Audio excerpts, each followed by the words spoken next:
17 رمضان المبارک یوم البدر، جس کو قرآن کریم میں یوم الفرقان کے نام سے یاد کیا گیا، یعنی 2 ہجری میں اللہ رب العزت نے حق اور باطل کے درمیان 17 رمضان المبارک کو غزوہ بدر کی صورت میں ایک واضح فرق کر کے بتا دیا کہ حق والے کون ہیں اور باطل والے کون ہیں۔ اس وجہ سے 17 رمضان المبارک کو اللہ نے یوم الفرقان کا نام دیا کہ اس دن ہم نے حق اور باطل میں فرق کر دیا۔ غزوہ بدر بہت ساری یادیں اپنے دامن میں لیے ہوئے ہے۔ غزوہ بدر اس کو لوگوں کے سامنے بیان کرنا اس لیے بھی ضروری ہے تاکہ مسلمان اپنے خیال میں اس بات کو ہمیشہ رکھیں کہ اگر ایک ایمان والا ظاہری اسباب پر اور ظاہری ساز و سامان پر بھروسہ کیے بغیر صرف اپنے رب کی ذات پر کامل توکل کر لے تو اللہ کی رحمت کے فرشتے اس کی مدد کے لیے آسمانوں سے نازل ہو سکتے ہیں۔ اس لیے کہ میرے نبی کے صحابہ میدان بدر کے اندر ان کے پاس بظاہر کوئی ساز و سامان، کوئی ایسی بڑی طاقت اور قوت موجود نہیں تھی، اور نہ ہی وہ جنگ کرنے کی کسی پوزیشن میں تھے، بلکہ احادیث میں یہاں تک آتا ہے کہ میدان بدر میں جو میرے آقا نے دعائیں مانگی، ان دعاؤں میں سے ایک یہ دعا بھی تھی کہ یا اللہ، میں اپنے غلام تیری بارگاہ میں لے کر آ گیا ہوں، یہ ننگے پاؤں ہیں، ان کو جوتے بھی تو عطا فرما، ننگے جسم والے ہیں، ان کو کپڑے بھی تو عطا فرما، اور یہ خالی پیٹ والے ہیں، ان کو کھانا بھی تو عطا فرما۔ یعنی حضور کی اس دعا سے یہ بات واضح ہوتی ہے کہ بعض صحابہ ایسے تھے جن کے پاؤں میں جوتا تک نہیں تھا، اور بعض صحابہ ایسے تھے جن کے جسم پر مکمل کپڑے بھی نہیں تھے، اور بعض صحابہ اتنے غریب تھے کہ پیچھے گھر والوں کے لیے کھانے پینے کا اہتمام بھی نہیں تھا۔ اس کے باوجود صحابہ نے اللہ اور اس کی رسول کی بات پر لبیک کہتے ہوئے اپنا سب کچھ قربان کیا اور اپنی جانوں کی بازی لے کر میدان بدر میں اتر پڑے، اور اللہ تبارک و تعالی نے میدان بدر کے اندر مسلمانوں کو عظیم کامیابی سے نوازا اور اس دن کو یوم الفرقان کہا۔ میرے آقا صلی اللہ تعالی علیہ وسلم جب بدر کی طرف روانہ ہوئے تو آپ جانتے ہیں، میں کئی مرتبہ اس کو بیان بھی کر چکا ہوں کہ بدر کی طرف جانے کا جو مقصد تھا وہ ابو سفیان کے قافلے کو روکنا تھا، جو مدینہ سے ہو کر ملک شام کی طرف ایک تجارتی قافلہ جاتا تھا۔ ان کی معیشت اسی قافلے کے آنے جانے پر اور اس کی تجارت پر کفار مکہ کی معیشت چلتی تھی۔ تو چونکہ کافر جو مکہ کے کافر تھے وہ وقتاً فوقتاً آ کر مسلمانوں کا مال لوٹتے تھے، مدینہ میں آ جاتے، آ کر ڈاکے مارتے اور ان سے ساز و سامان مال و دولت لوٹ کر چلے جاتے۔ تو میرے آقا صلی اللہ تعالی علیہ وسلم نے فرمایا کہ اب یہ ہماری بات اس طرح زبان سے نہیں مانیں گے، اب عملی طور پر کچھ کر کے دکھانا ہوگا۔ فرمایا اب جو ابو سفیان کا جو بڑا قافلہ، تجارتی قافلہ جو ہمارے اس راستے سے گزرتا ہے،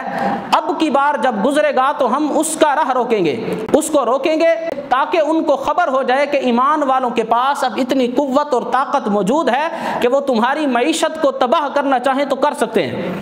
اب اس ارادے سے میرے آقا مدینہ شریف سے نکلے، یہاں تک کہ بعض صحابہ نے حضور سے عرض کی، یا رسول اللہ، اگر چند دن آپ ٹھہر جائیں اور ہمیں اجازت دے دیں، ہمارے اونٹ چرنے کے لیے گئے ہوئے ہیں، بعض کی سواریاں کہیں اور کسی اور بھائی کے پاس ہیں، کسی کے رشتہ دار کے پاس ہیں، ہم اپنا ساز و سامان منگوا لیتے ہیں اور اس کے بعد پھر ہم یہاں سے روانہ ہوں گے۔ میرے آقا نے فرمایا اللہ کا حکم آ گیا ہے، اب ذرا بھر بھی انتظار نہیں، جو کچھ ہے وہی سمیٹو اور یہاں سے روانہ ہو جاؤ، اللہ تبارک و تعالی انشاءاللہ ہماری مدد فرمائے گا۔ اب اس ارادے سے میرے آقا نکلے۔ ادھر سے ابو سفیان کو خبر ہو گئی۔ اچھا، ابو سفیان بعد میں پھر حضرت ابو سفیان بنے، حضور کے صحابی بنے، کلمہ پڑھا، ابھی کفار کی طرف سے تھے۔ اس کو جیسے پتہ چلا، اب ابو سفیان عرب کے جو باریک راستے تھے ان کو جانتا تھا، اس نے راستہ دوسرا اختیار کیا اور درمیان سے کوئی راہ نکال کر مکہ کی طرف وہ روانہ ہو گیا۔ جس راستے پر میرے آقا کے صحابہ نے ابو سفیان کا قافلہ روکنا تھا وہ وہاں آیا ہی نہیں، اور اور اس نے پیغام بھیج دیا مکہ میں کہ جا کر مکہ والوں کو جلدی جلدی جا کر ایک بندہ جا کر بتائے کہ ہمارا جو تجارتی قافلہ ہے وہ خطرے میں ہے، اور وہاں سے لوگوں کو بھیجو تاکہ آ کر اپنے قافلے کی حفاظت کریں اور مسلمانوں کے ساتھ آ کر جنگ کریں۔ اب یہ بات ذہن میں رکھیں کہ مسلمان جنگی تیاری سے نہیں نکلے، اور حضور نے تیاری کرنے ہی نہیں دی، موقع نہیں دیا، فرمایا نکلو جو کچھ ہے اسی کے ساتھ نکلو۔ اب کافر وہاں سے مکمل تیاری کر کے آ رہے ہیں، انہوں نے تلواروں کا بھی انتظام کیا، نیزوں کا بھی انتظام کیا، سواریوں کا بھی انتظام کیا، کھانے پینے کی اشیاء کا انتظام کیا، شراب کا انتظام کیا، ناچ گانے والی عورتوں کا انتظام کیا، مکمل انتظام کر کے کفار مکہ وہاں سے نکلے۔ 1000 کے لگ بھگ ان کی تعداد تھی۔ ادھر سے حضور کے صحابہ 300 کے لگ بھگ، 313، ان میں سے بھی 313 میں سے بھی کچھ لوگ کم، یہ تو بعد میں تعداد پوری ہوئی۔ میرے آقا نے اپنے اختیار کی وجہ سے چند صحابہ کو میدان بدر کا مال غنیمت اور ثواب کا اعلان فرمایا، ورنہ 313 بھی نہیں تھے، تقریباً 308 صحابہ تھے۔ باقی لوگ جو میرے آقا کے حکم پر بعض کارناموں پر سر انجام تھے، بعض کو حضور علیہ السلام نے مدینہ کا والی بنایا۔ حضرت عثمان حضور کی بیٹی حضرت رقیہ کی تیمارداری کے لیے تھے۔ 2 صحابہ جو اس قافلے کا پتہ کرنے کے لیے گئے تھے واپس آئے تو مدینہ میں میرے آقا نہیں تھے، حضور وہاں سے بدر کے لیے نکل چکے تھے، یعنی جو وہاں شامل بھی نہیں ہوئے، میرے آقا نے اعلان فرما دیا کہ ہم ان کو میدان بدر کا مال غنیمت اور پورے ثواب کا اعلان فرماتے ہیں اور ہم عطا فرماتے ہیں۔ بہرحال 313 صحابہ،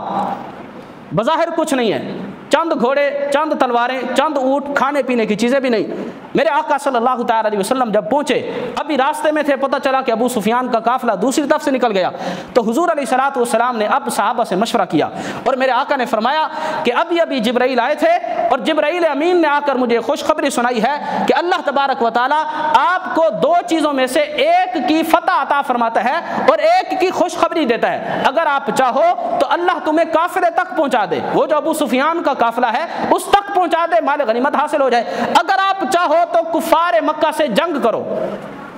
اب آپ سوچیں کہ اگر ہمیں کوئی اختیار دے اور کہے کہ ایک طرف مال و دولت ہے، دوسری طرف جان کی بازی لگانی ہے، جنگ کرنی ہے، تلواریں بھی چلیں گی، گولیاں بھی چلیں گی، ہم کس کو اختیار کریں گے؟ مال و دولت کو۔ لیکن قربان جائیں اللہ کے نبی اور ان کے صحابہ پر۔ صحابہ نے عرض کیا رسول اللہ ہم بدر کو اختیار کرتے ہیں، ہم جائیں گے بدر میں اور جا کر کفار کا مقابلہ کریں گے، اگر ہم ہار گئے اللہ شہادت کی موت عطا فرما دے گا، اگر اللہ نے چاہا تو ہمیں فتح عطا فرما دے گا۔ جب صحابہ نے اس بات کو اختیار کیا تو اس وقت راستے میں میرے آقا صلی اللہ تعالی علیہ وسلم نے ارشاد فرمایا تھا، فرمایا اے میرے صحابہ، جو کافر بدر میں مارا جائے گا اللہ نے اس کے مرنے کی جگہ بھی مجھ محمد کو دکھا دی ہے۔ یہاں تک کہ صحیح مسلم کی حدیث ہے، میرے آقا جب میدان بدر میں پہنچتے ہی میرے آقا کریم علیہ الصلوۃ والسلام نے انگلی کے ساتھ اور بعض روایتوں میں ہے کہ اپنی چھڑی کے ساتھ حضور علیہ الصلوۃ والسلام نے نشان لگایا اور حضور فرما رہے تھے ھذا مصرع فلان، ھذا مصرع فلان، یہ کل فلاں شخص کے مرنے کی یہ جگہ ہے، کل ابو جہل یہاں مرے گا، عتبہ یہاں مرے گا، شیبہ یہاں مرے گا۔ یہ حدیث ہے حضرت انس بن مالک سے۔ حضرت انس بن مالک رضی اللہ تعالیٰ عنہ فرماتے ہیں کہ رسول اللہ صلی اللہ تعالی علیہ وسلم نے جو جگہ بتائی تھی کوئی کافر 1 انچ بھی اس سے ہٹ کر نہیں مرا پڑا تھا، ہر کافر اسی مقام پر مرا ہوا تھا جس مقام کی میرے آقا نے نشاندہی فرمائی تھی۔ تو کہنے کا یہ کہ اگر جذبہ کامل ہو، ایمان کامل ہو، بظاہر کچھ نہ ہو، صحابہ نے حضور کی بات پر لبیک کہا، یہاں تک کہ جب حضور نے مشورہ مانگا تو صحابہ نے عرض کی یا رسول اللہ بدر تو یہ ہے، اگر آپ حکم دیں کہ یہ جو جنگ ہے یہ دریائی جنگ کرنی ہے اور گھوڑے اور اپنے سواریاں دریا میں ڈالنی ہے، ہم اپنی سواریاں دریاؤں میں ڈالنے کے لیے تیار ہیں۔ اور عرض کی یا رسول اللہ بدر تو یہ چند میل کے فاصلے پر ہے، اگر آپ حکم دیں زمین کا آخری کنارہ جس کے بعد زمین بھی نہیں بچتی وہاں تک سفر کرنا ہے تو ہم آپ کے صحابہ، آپ کے غلام وہاں تک آپ کی خاطر سفر کرنے کے لیے تیار ہیں۔ جب یہ حوصلے اور صحابہ کرام کے یہ خطابات حضور نے سنے، باقاعدہ صحابہ نے کھڑے ہو کر خطبے دیے اور حضور نے سنا تو حضور بڑے خوش ہوئے۔ میرے آقا آپ میدان بدر میں پہنچے، رسول اللہ صلی اللہ تعالی علیہ وسلم کی جو کیفیت تھی، میرے آقا ساری رات رو رو کر اپنے رب سے دعائیں مانگتے رہے۔ وہ جو ایک عریش جو خیمہ میرے آقا کے لیے تیار کیا گیا، اس خیمے کے اندر جس کو قربت اور رسول اللہ صلی اللہ تعالی علیہ وسلم کے خاص قریب رہنے کا جو شرف ملا وہ حضرت سیدنا صدیق اکبر تھے، اس خیمے میں حضور کے ساتھ ہیں، اور حضرت صدیق اکبر فرماتے ہیں نبی اکرم صلی اللہ تعالی علیہ وسلم اپنے رب سے رو رو کر اس چھوٹے سے لشکر کی فتح کی دعائیں مانگ رہے تھے، اور یہاں تک کہ میرے آقا کی کالی کملی حضور کی مبارک چادر کندھوں سے اتر کر زمین پر آ جاتی، پھر حضرت صدیق اکبر چادر کو دوبارہ کندھوں پر اڑا دیتے، یہاں تک کہ روایت میں آتا ہے حضرت صدیق اکبر نے نبی اکرم علیہ السلام کو پیچھے سے باہوں میں لے لیا اور عرض کی یا رسول اللہ اب بس کریں، آپ نے اتنا کچھ مانگ لیا، آپ کا رب آپ کی کسی دعا کو کبھی ٹالے گا نہیں، آپ کی ہر بات اللہ تبارک و تعالی ضرور پوری فرمائے گا۔ بالآخر حضور علیہ السلام نے حضرت صدیق اکبر کو ارشاد فرمایا تھا ابشر یا ابا بکر، اے ابو بکر اب تو خوش ہو جا، وہ دیکھ اللہ کے فرشتے آسمان سے نازل ہونے لگے ہیں۔ پھر اللہ نے میدان بدر کے اندر فرشتوں کا نزول فرما کر حضور علیہ السلام کی مدد اور نصرت فرمائی، بلکہ یہ فرشتوں کا نزول اگر قرآن کریم کے زاویے سے دیکھا جائے یہ بڑی دلچسپ بات ہے۔ اللہ تبارک و تعالی نے جو قرآن کریم کے اندر بیان فرمایا اذ تستغیثون ربکم فاستجاب لکم انی ممدکم بألف من الملائکہ، 1000 فرشتوں کا اللہ نے فرمایا میرے محبوب کے صحابہ جب تم مجھ رب سے مدد کی دعائیں مانگ رہے تھے ہم نے تمہاری دعا کو قبول کیا اور تمہارے لیے 1000 فرشتے مدد کے طور پر آسمان سے نازل کرنے کا فیصلہ فرمایا۔ اب ذہن میں رکھا کتنے فرشتے؟ 1000۔ اس کے بعد قرآن کریم کی اگلی آیت دیکھیں، اس کے بعد اللہ تبارک و تعالی نے قرآن میں فرمایا اذ تقول للمؤمنین، اے محبوب جب آپ مومنین کے ایمان والوں کی صفوں کو سیدھا کرتے ہوئے ان کو تسلیاں دیتے ہوئے یہ فرما رہے تھے الن یکفیکم، کیا تمہیں یہ بات کافی نہیں ان یمدکم ربکم بثلاثۃ آلاف، کہ تمہارا رب تمہاری مدد 3000 فرشتوں سے کر دے۔ اچھا صحابہ نے دعا مانگی تو اللہ نے فیصلہ 1000 فرشتوں کا فرمایا، اور حضور نے صحابہ کو تسلی دیتے ہوئے میرے آقا کی منہ مبارک سے زبان سے کیا نکلا کہ کیا تمہیں یہ کافی نہیں کہ اللہ 3000 فرشتے بھیج کر تمہاری مدد نصرت فرمائے۔ اچھا آگے سے اللہ نے یہ نہیں کہا کہ محبوب ہم نے تو 1000 کہا تھا تم نے 3000 کیوں کہہ دیا؟ یہ میرے آقا کا مقام اللہ کے ہاں کیا ہے کہ حضور نے باتوں باتوں میں صحابہ کو 3000 کہہ دیا۔ اب دیکھو قرآن کی اگلی آیت کہتی ہے اللہ تبارک و تعالی نے اس کے جواب میں کیا کہا؟ اللہ نے پہلے یہ بتایا کہ محبوب ہم نے 1000 کہا، تو نے اپنے صحابہ کو تسلی دیتے ہوئے 3000 کہہ دیا، لیکن سن بلا ان تصبروا، کیوں نہیں محبوب تم نے جو 3000 کہہ دیا، بلا ان تصبروا، اگر تیرے صحابہ صبر کریں وتتقوا اور تقوی اختیار کریں پھر کیا ہوگا؟ اللہ تبارک و تعالی نے ارشاد فرمایا کہ وَيَأْتُوكُم مِّن فَوْرِهِمْ هَٰذَا يُمْدِدْكُمْ رَبُّكُمْ بِخَمْسَةِ آلَافٍ، محبوب تو 3000 کہہ رہا ہے، میں رب 5000 فرشتے بھیجنے کے لیے تیار ہوں۔ اللہ نے 1000 کا، حضور نے پھر 3000 کا، پھر نبی پاک کی عادت کریمہ اس دن یہ تھی کہ 2000 کی تعداد حضور نے بڑھائی، اللہ نے اس 2000 پر مزید 2000 بڑھا کر اللہ نے فرمایا محبوب فرشتے وہاں رہیں یا یہاں رہیں ہمارے اپنے ہی ہیں، آسمانوں پر بھی رہنا زمین پر بھی رہنا، اے محبوب تو نے 3000 کہہ دیا، مجھ رب نے 5000 بھیجنے کا فیصلہ فرما دیا۔ 5000 فرشتے میدان بدر میں رسول اللہ صلی اللہ تعالی علیہ وسلم کے صحابہ کی مدد اور نصرت کے لیے جب نازل ہوئے حضور علیہ السلام بڑے خوش تھے، اور میرے آقا صلی اللہ تعالی علیہ وسلم آپ نے جب صحابہ کرام کو میدان بدر میں بھیجا اور صحابہ کو جو جذبہ تھا اس کے کیا کہنے، صحابہ کرام رضوان اللہ تعالی علیہ مجمعین کہتے ہیں حضور علیہ السلام کے ایک صحابہ میں سے ایک صحابی ہیں حضرت عمیر بن حمام رضی اللہ تعالی عنہ، یہ میدان بدر میں کھڑے تھے، اب بھی لڑائی ہونی ہے، لوگ جا رہے ہیں، صحابہ کرام لڑ رہے ہیں میدان بدر کے اندر، مجاہدین جا رہے ہیں، میرے آقا صلی اللہ تعالی علیہ وسلم نے اچانک فرمایا قوموا الی الجنہ ارضها السماوات والارض، میرے آقا نے فرمایا صحابہ اٹھو اس جنت کی طرف جس کی چوڑائی زمین و آسمان کے درمیان فاصلے کے برابر ہے۔ حضور نے قرآن کی آیت پڑھی فرمایا ارض السماوات والارض، یہ چوڑائی کا عالم ہے کہ زمین اور آسمان کے درمیان جتنا فاصلہ ہے اللہ جنتی کو اتنی بڑی جنت عطا فرمائے گا، پتہ نہیں لمبائی کتنی ہوگی۔ جب حضور نے یہ کہا حضرت عمیر بن حمام نے جب یہ سنا کہ اتنی بڑی جنت، اتنا بڑا انعام اللہ عطا فرمائے گا، عرض کرنے لگے یا رسول اللہ جنت ارضها السماوات والارض، ایسی جنت جس کی چوڑائی زمین و آسمان کے درمیان فاصلے کے برابر ہے، اللہ انعام میں شہداء کو وہ دے گا۔ حضور علیہ الصلوۃ والسلام نے فرمایا ہاں کیوں نہیں، ایسی ہی جنت ملے گی۔ اس کے بعد صحابہ فرماتے ہیں حضرت عمیر بن حمام نے کہا بخ بخ یا رسول اللہ، بخ بخ کہتے ہیں پنجابی میں بلے بلے، واہ واہ اب تو مزہ آ گیا، یہ عربی کا ایک جملہ ہے بخ بخ۔ انہوں نے عرض کی بخ بخ یا رسول اللہ، یا رسول اللہ اب تو مزہ آ گیا کہ ہم یہاں جائیں، میدان بدر سج گیا، یہاں جا کر جام شہادت نوش کریں، اللہ کی راہ میں جہاد کریں اور اللہ اتنی بڑی جنت انعام کے طور پر عطا فرمائے گا، بخ بخ بلے بلے، حضور واہ واہ مجھے اجازت عطا فرمائیں، میں جاتا ہوں بدر میں، جا کر کافروں مشرکوں سے لڑتا ہوں، اللہ تبارک و تعالیٰ اس کے بدلے میں مجھے اتنی بڑی جنت عطا فرمائے گا۔ میرے آقا کریم علیہ الصلوۃ والسلام نے فرمایا انک من اہلھا، تو بھی اہل جنت میں سے ہے، تو بھی جنتی ہے۔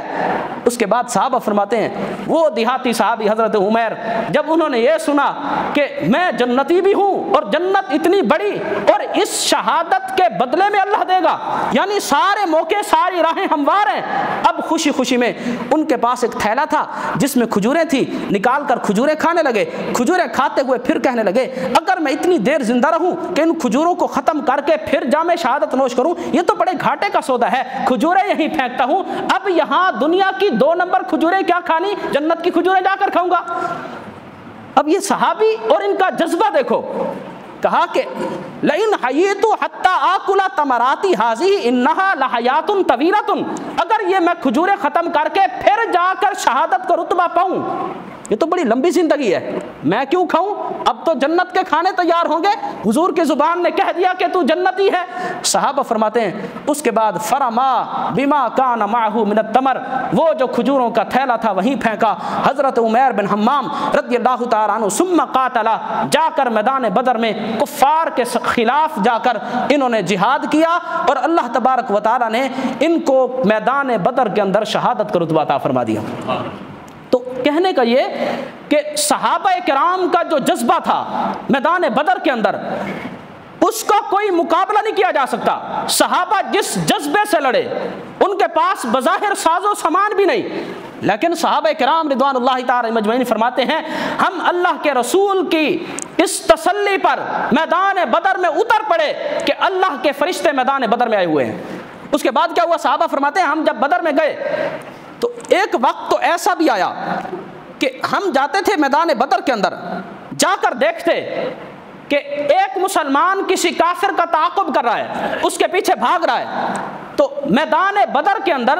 ہم اس کے پیچھے صرف بھاگتے تھے اور جا کر اس کا مقابلہ کرتے تھے، لیکن ہم دیکھتے تھے کہ کوئی اس کو پہلے سے مار رہا ہے، وہ پہلے سے زخمی ہے، پہلے سے وہ تھپڑ کھا رہا ہے، پہلے سے اس کا ناک سوجا ہوا ہے، اس کا سر پھٹا ہوا ہے۔ مطلب ہم حیران کہ میں نے تو کچھ کہا ہی نہیں، یہ پہلے گر گیا، پہلے مر گیا۔ تو صحابہ فرماتے ہیں اچانک کیا ہوا، ایک انصاری صحابی یہ بات لے کر حضور کی بارگاہ میں آئے، یہ صحیح مسلم کے اندر ہے، یہی بات لے کر کہ یا رسول اللہ سمجھ نہیں آتی، ہم ابھی صرف ہمارے صحابہ کے پاس تھے تو ڈنڈے اور چھڑیاں، بعض کے پاس تلواریں تھیں، یا رسول اللہ ہم صرف ڈنڈا اوپر کرتے ہیں، پتہ نہیں کون کافر کو پہلے مار جاتا ہے، یہ ہمیں سمجھ نہیں آتی۔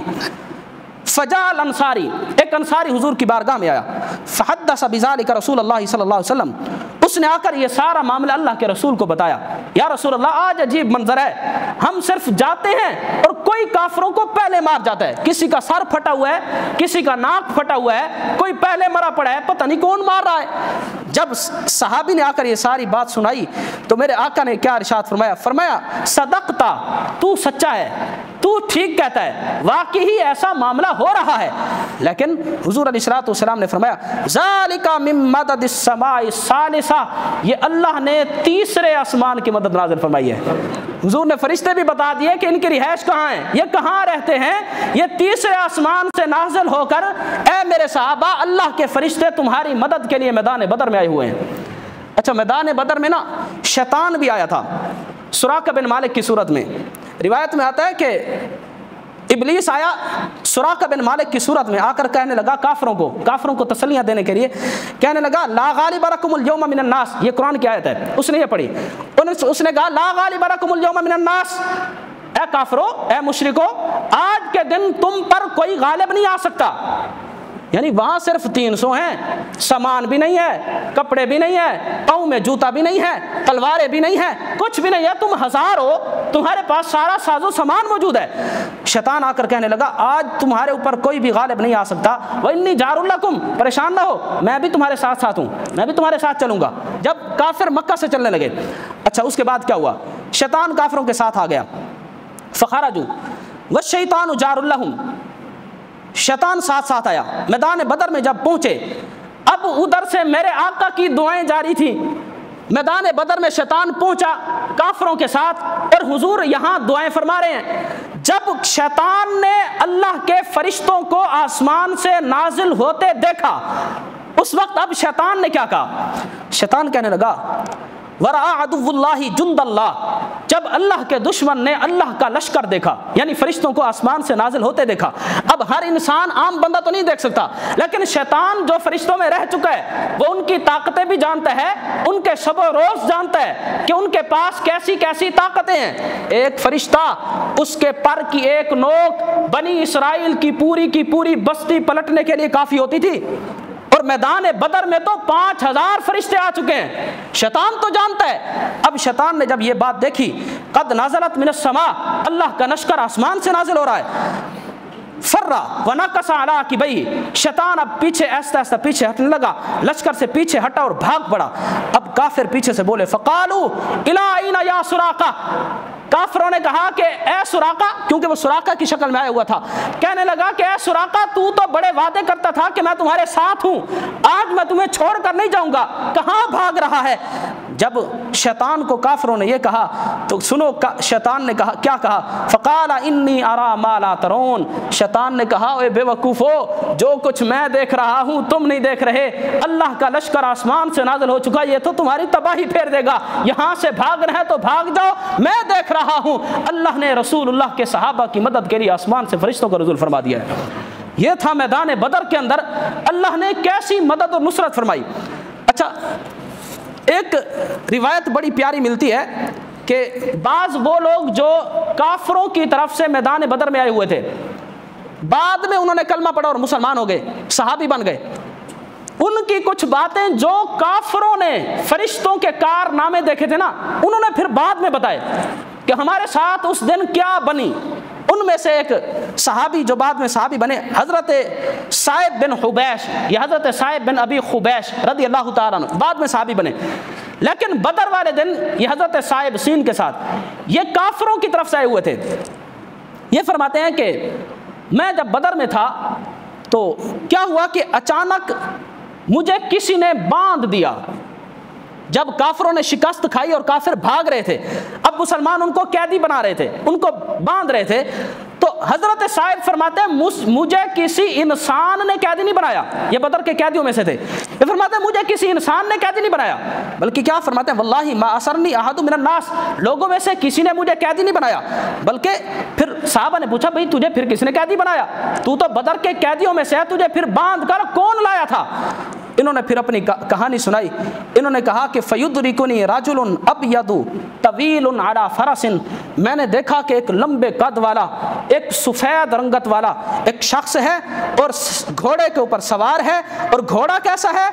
کہ وہ گھوڑا زمین و آسمان کے درمیان معلق ہے۔ گھوڑے تو عام گھوڑے زمین پر چلتے ہیں، لیکن وہ جو سوار تھا اس کا گھوڑا جو تھا وہ زمین پر نہیں چلتا تھا، وہ ہوا میں اڑ رہا تھا۔ انہوں نے کہا کہ میں نے دیکھا ایک ایسا شخص ہے، گھوڑے پر سوار ہے، سفید رنگت ہے، بڑے قد کا آدمی ہے، اور اس کا گھوڑا جو ہے وہ عجیب ہے کہ وہ ہوا میں اڑ رہا ہے۔ فرماتے ہیں جب اس نے مجھے دیکھا میں بھاگ رہا ہوں، فاوسقنی رباطا، اس نے میرے ہاتھ پیچھے باندھ دیے،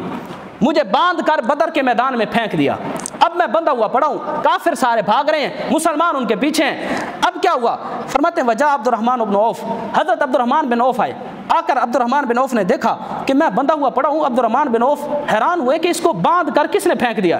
اگر کسی مسلمان نے باندھا ہوتا تو اس کو لے کر وہاں لے جاتا جہاں قیدی پڑے ہیں، باندھ کر یہیں پڑا ہے۔ اب حضرت عبد الرحمن بن عوف نے ندا لگائی، فنادى فی العسکر، لشکر میں ندا لگائی، من اسر ھذا، عبد الرحمن بن عوف نے پوچھا کہ اس کو کس نے باندھا ہے؟ اب صحابہ میں سے کسی نے باندھا ہو تو کوئی جواب دے، ہر کوئی ایک دوسرے کو دیکھنے لگا کہ پتہ نہیں کس نے باندھا ہے۔ اب حضرت صاحب فرماتے ہیں اس کے بعد حضرت عبد الرحمن بن عوف مجھے اٹھا کر اللہ کے رسول کی بارگاہ میں لے گئے، حضور کے پاس جا کر رکھا۔ اس کے بعد کیا ہوا؟ نبی پاک علیہ الصلوۃ والسلام نے اب خود پوچھا، اچھا حضور کو تو پتہ تھا، نبی پاک تو سارا منظر دیکھ رہے تھے، میرے آقا نے اب حضرت صاحب سے پوچھا، فرمایا یبن ابی حبیش، اے ابن ابی حبیش بتا تو صحیح، من اسرک، تجھے کس نے باندھا؟ اب حضرت صاحب فرماتے ہیں کہ میں اس دن اس بات کو چھپا گیا کہ اگر ان کو بتا دیتا ہوں کہ تمہارے لشکر کے اندر ایسے ایسے لوگ بھی موجود ہیں جو ہوا میں اڑتے ہیں تو ان کے حوصلے مزید بڑھ جائیں گے، میں نے سوچا کہ ان کو یہ بات نہیں بتاتا، میں نے چھپایا،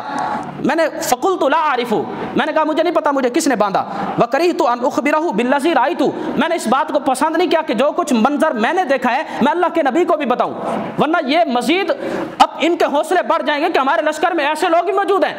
اچھا وہ سمجھے کہ حضور کو نہیں پتا کہ فرشتے بھی آئے ہوئے ہیں، فرشتوں تو حضور کی دعا سے آئے ہوئے تھے۔ اب جب اس نے چھپا لیا،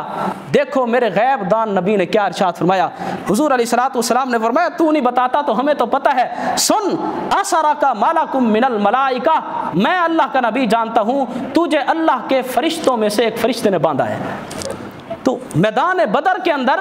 صحابہ کرام رضوان اللہ تعالی علیہم اجمعین کے جذبے اور پھر ادھر سے فرشتوں کی تائید اور اللہ کی طرف سے مدد ایسی نازل ہوئی کہ 1000 کافر بمائے ساز و سامان، بمائے تلواریں، بمائے سب کچھ ہونے کے صرف 313 جن کے پاس تلواریں بھی نہیں، گھوڑے بھی نہیں، سامان بھی نہیں، کھانے پینے کی اشیاء بھی نہیں، ان پر اللہ تبارک و تعالی نے غالب کر کے یہ بتا دیا کہ تم نے بظاہری اور جو ظاہری ساز و سامان ہے بھروسہ کبھی اس پر نہیں رکھنا، اگر بھروسہ رکھنا ہے تو اللہ اور اس کے رسول کی ذات پر رکھنا ہے۔ میرے آقا صلی اللہ تعالی علیہ وسلم جب آپ نے میدان بدر کے اندر فتح پا لی، اس کے بعد جب کافروں کی لاشوں کو بدر کے کنویں میں پھینکا گیا، رسول اللہ صلی اللہ تعالی علیہ وسلم بدر کے کنویں پر تشریف لے کر گئے، اور میرے آقا صلی اللہ تعالی علیہ وسلم نے بدر کے کنویں پر جا کر ان کافروں کو مخاطب ہو کر میرے آقا صلی اللہ تعالی علیہ وسلم نے ارشاد فرمایا تھا، یا عتیبہ، یا شیبہ، یا فلاں، یا فلاں، حضور آپ ان کافروں کو پکارے جو مرے پڑے ہیں۔ میرے آقا نے فرمایا اے فلاں، اے عتبہ، اے عتیبہ، اے فلاں، اے فلاں، میرے آقا نے فرمایا حل وجدتم ما وعد ربکم حقا، کیا تم نے وہ کچھ پا لیا جو کچھ میرے رب نے تم سے وعدہ کیا تھا؟ یعنی اللہ نے قرآن نازل کیا کہ اگر میرے محبوب کی پیروی نہیں کرو گے تو میں رب تم سے جہنم کا وعدہ کرتا ہوں۔ اب میرے آقا کافروں کو کہہ رہے ہیں، میں حل وجدتم ما وعد ربکم حقا فانی وجدت ما وعدنی ربی حقا، فرمایا میں نے تو اپنے رب کا وعدہ سچا پا لیا، میرے رب نے مجھے میدان بدر کی فتح کا وعدہ یاد دلایا تھا اور وعدہ کیا تھا، میں نے اپنے رب کا وعدہ تو سچا پا لیا، کیا تم نے پا لیا؟ اب حضور ان سے پوچھ رہے ہیں۔ ادھر سے حضرت عمر آئے، آ کر عرض کی یا رسول اللہ یہ تو مر گئے، یہ تو مردہ ہیں، یہ تو سن نہیں سکتے، یا رسول اللہ آپ کن سے باتیں کر رہے ہیں؟ سنو میرے آقا نے اس دن کیا عقیدہ دیا۔ میرے آقا صلی اللہ تعالی علیہ وسلم نے حضرت عمر بن خطاب رضی اللہ تعالی عنہ کی اس بات پر حضور نے فرمایا والذی نفسی بیدہ ما انتم باسمع لما اقول منہم ولکنہم لا یستطیعون الجواب، فرمایا اے عمر تم ان سے زیادہ نہیں سن رہے، یعنی جس طرح تم سنتے ہو مردے بھی سنتے ہیں، اگر اللہ مردوں کو سنوانا چاہے تو اللہ سنوا سکتا ہے، اللہ نہ چاہے تو بہت سارے زندے بھی نہیں سنتے، اللہ کی طاقت ہے، سنوانا چاہے تو اللہ مردوں کو بھی سنوا سکتا ہے، نہ چاہے تو بہت سارے زندے حق بات نہیں سنتے، کچھ بظاہر کانوں سے بہرے ہوتے ہیں۔ میرے آقا نے فرمایا اے عمر تم ان سے زیادہ نہیں سن رہے، یہ مجھ محمد کی ہر بات کو سن رہے ہیں لیکن بیچارے جواب دینے کی طاقت نہیں رکھتے، اللہ نے جو ان سے جہنم کا وعدہ کیا تھا اللہ نے وہ پورا کر دیا ہے۔ بہرحال میرے آقا صلی اللہ تعالی علیہ وسلم کو اللہ تبارک و تعالی نے میدان بدر کے اندر عظیم فتح عطا فرمائی۔ ایک پرچی آئی ہے، بہت سارے لوگ عہد کرتے ہیں، مکر جاتے ہیں، زبان کر کے مکر جاتے ہیں، لوگوں کے لیے دین میں عہد میں کیا اللہ تبارک و تعالی نے بیان فرمایا، تو عہد کا